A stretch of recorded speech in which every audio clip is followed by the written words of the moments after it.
Il y a beaucoup de projets qui échouent dans ta vie parce que Dieu n'est pas dans ta vie. Il y a beaucoup de projets où Dieu, vous savez, il y a la volonté parfaite de Dieu. Après, il y a aussi des satellites, il y a eu des petites volontés, des petites choses qui accompagnent notre vie, qui jalonnent notre vie, dépendant de notre productivité, dépendant de comment nous nous comportons, dépendant de la personne que nous sommes, de ce à quoi nous nous adonnons, dépendant du fait si vous lisez beaucoup ou non, si vous formez beaucoup ou non, ou si vous êtes paresseux, vous aimez prier, si vous êtes paresseux, vous n'arriverez nulle part. Comprenez?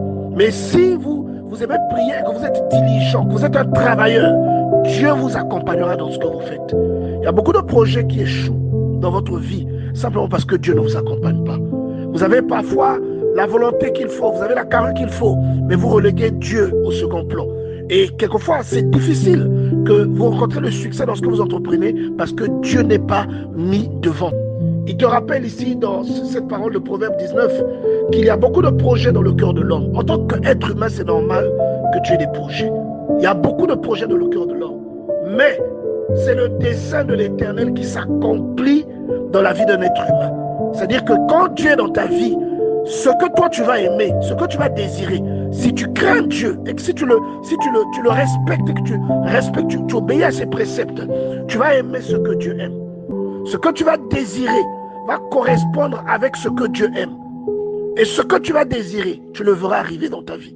Si Dieu est dans ta vie, tu vois, le succès de tes projets aujourd'hui, de tout ce que tu es en train de prévoir aujourd'hui, le succès là est lié à la relation que tu as avec Dieu.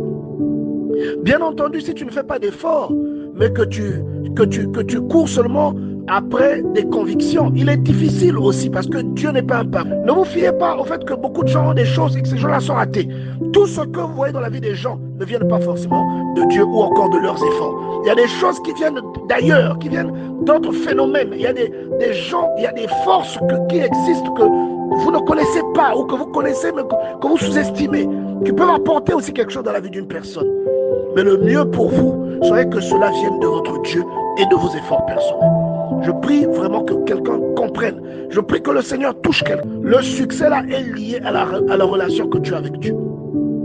Bien entendu, si tu ne fais pas d'efforts, mais que tu cours seulement après des convictions, il est difficile aussi parce que Dieu n'est pas un paresseux. Dieu veut que tu travailles et que tu pries. Dieu veut que tu aies des projets et que tu les mettes en œuvre. Si tu es assis, ce que tu cherches ne viendra pas. Mais même quand tu travailles, pour que ce que tu cherches vienne, il faut que Dieu soit dans ta vie.